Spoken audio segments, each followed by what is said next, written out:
The other thing that happened the last play of the game was, it was a Hail Mary, and George Pickens and Greg Newsome were going at it. And there's a couple of things here. It's in the end zone and then out of the end zone, and we'll get a couple of looks at this.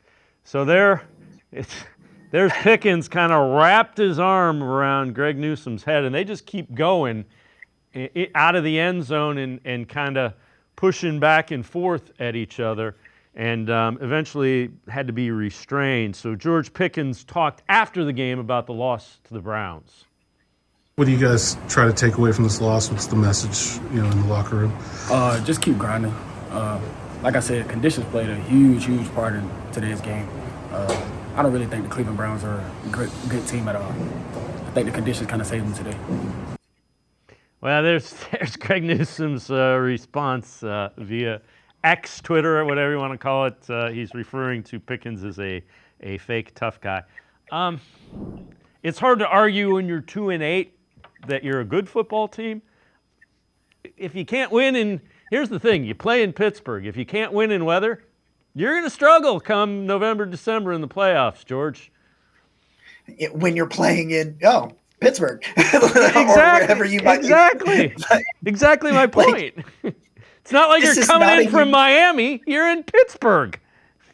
Yeah, it's like, yeah, you don't know how to play in snow? My bad. I thought this was a football weather kind of game that we were trying to go out there and have. That's the thing about George Pickens, man. Like, absolute talent, but just the attitude and kind of the off the field. And like, you weren't in any position. You were the best pass catcher, probably the best offensive player on that team. Period. At least when it comes to talent. And you were in no way, shape, or form in a position to even try to make a play. Like, at least work back towards the ball and like try to fight through it and be like, oh, Newsome interfered. No, you had a hold of his head and you just dragged him out. Security had to break it up.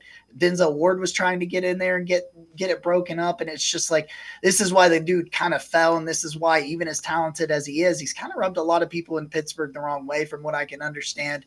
And it's just, give them bulletin board. The last time someone said something about the Browns is the Browns, it really worked out for Pittsburgh. So I don't know, man. Sometimes it's just, you get some people that don't take losing very well. Well, that's fine. But again, it had a lot more to do with what you guys didn't do than the weather. Yeah.